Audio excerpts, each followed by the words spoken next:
Pour expliquer les violences policières, il n'y a aucun bon argument. C'est pas possible, quand il y a une violence policière, qu'il n'y ait aucune sanction dans la hiérarchie policière. Il y en a. Il y a un commissaire de police, il y a un directeur départemental de la sécurité publique, il y a un préfet, il y a un ministre. Il est bien ce jeune-là. Oh, on devrait voter pour lui.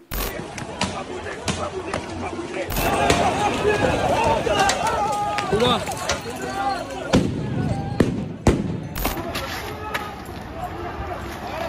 Et j'assure de mon soutien les forces de l'ordre qui ont fait un travail exemplaire. Ah ouais. Et voilà, encore un qui s'est radicalisé. Il a dû trop jouer aux jeux vidéo. Je commence à en avoir assez. On doit leur enlever leur carte de presse. Vous avez des pensées bizarres. Sauf que comme t'es un bourgeois... Arrêtez de donner des ordres.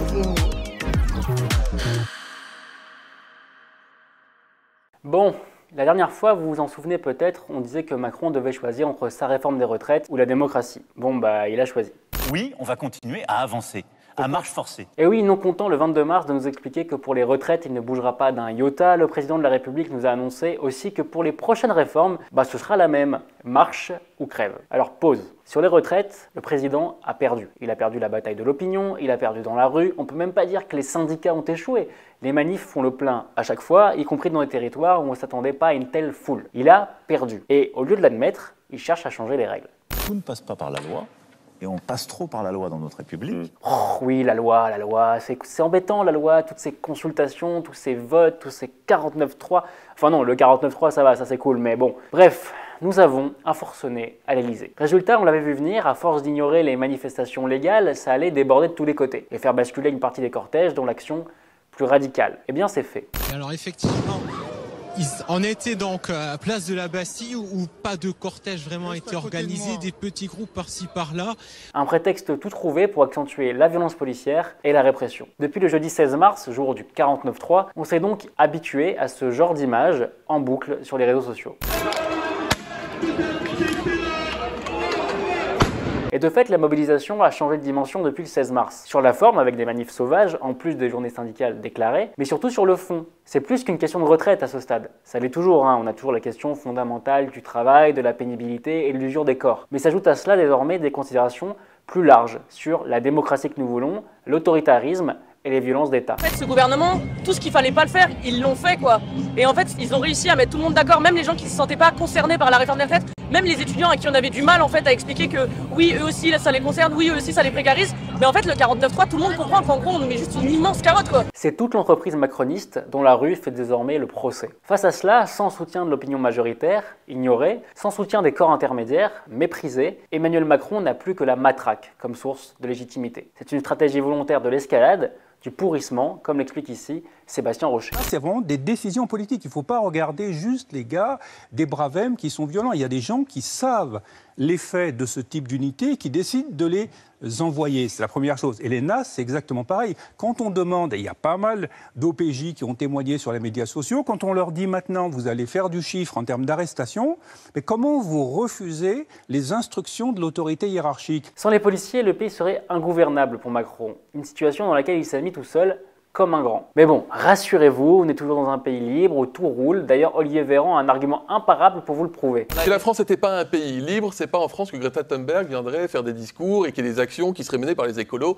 Ils iraient là où ça pollue le plus, en Chine, en Inde. Bizarrement, ils viennent en France. C'est peut-être qu'on est quand même encore un pays des droits de l'homme et que les gens peuvent faire à peu près ce qu'ils veulent. Ah bah oui, si Greta Thunberg peut venir faire des conférences, tout va bien, non mais c'est sûr. En attendant, si elle était venue à Sainte-Soline, Greta, elle aurait mangé du LBD comme tout le monde. C'est-à-dire que les démocraties approfondies en Europe n'utilisent pas en maintien d'ordre ni LBD ni grenade.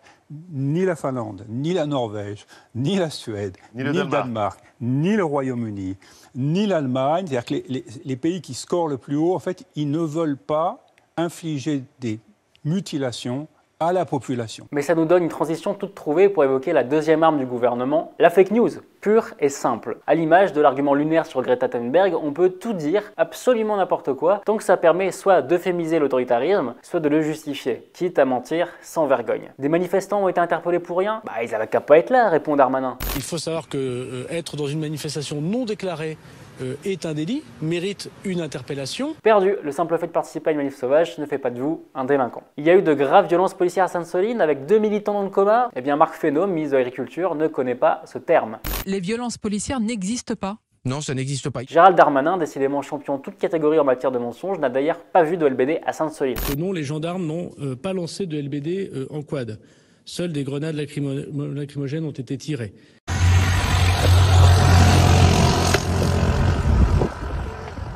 Enfin, en fait si, parce que 2 heures plus tard, le ministre change de version. Les quads qu'on voit arriver, ils étaient utilisés pour lancer des grenades en effet lacrymogènes pour repousser les personnes. Il y a eu 2 lanceurs de LBD. Après, on parle du ministre qui a vu 40 000 faux billets au Stade de France, donc je me fierai pas trop à son œil de lynx si j'étais vous, souvenez-vous de ça. Ce qui s'est passé, c'est qu'il y a eu entre 30 000 et 40 000 personnes de plus que ne peut accueillir le Stade de France, c'est-à-dire 80 000 personnes, sur le parvis. Et ils étaient là avec ou sans billets.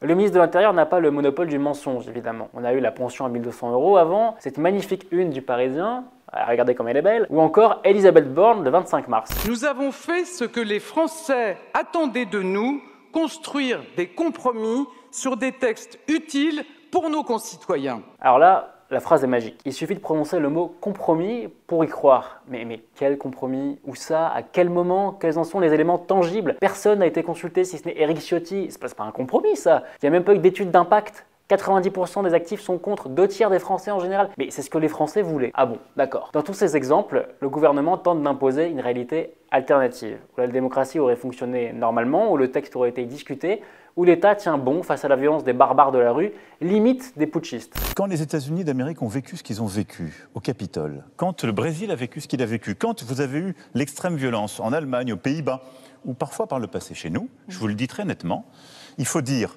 on respecte, on écoute, on essaie d'avancer pour le pays, et je vais y revenir parce que je veux qu'on parle du fond de cette réforme, mais on ne peut accepter ni les factieux ni les factions. Il faut alors se poser la question. Quel message envoient ces violences et les mensonges qui les recouvrent ou les sous-tendent? L'intransigeance, l'ordre au-dessus de tout. À qui cela s'adresse-t-il? À qui sont destinés ces mensonges qu'on a passés en revue puisque personne ne les croit et que les images les démentent instantanément? Eh bien à eux-mêmes ou à ceux qui les soutiennent encore, comme l'explique ici le journaliste Lucas Jakubowicz. Et en réalité, je pense que ça va arranger le gouvernement. Pendant les Gilets jaunes, en décembre, je crois que c'était le mouvement le plus dur, c'était en décembre 2019. On sait très bien que le gouvernement va laisser sciemment des casseurs casser des magasins, par exemple, des magasins alimentaires, des magasins de scooters, à côté de l'Arc de Triomphe. Qu'est-ce qui s'est passé? À ce moment-là, Emmanuel Macron était au plus bas de sa popularité. Et finalement, après ces événements, après ces débordements, il y a eu un espèce de réflexe légitimiste de la part d'une grande partie de la population qui s'est dit, mais finalement, mieux vaut Macron que les Gilets jaunes. Le bloc macroniste minoritaire. Cela se fiche pas mal que Macron gouverne démocratiquement, pourvu qu'il gouverne pour eux et contre tous les autres, quoi qu'il en coûte. Voilà, c'est la fin de cette vidéo, merci de l'avoir suivie, j'espère qu'elle vous a plu, n'hésitez pas à la faire tourner, à la commenter, à vous abonner à la chaîne. Nous on se retrouve dans 2 semaines pour un prochain épisode. Allez, salut! Thank you.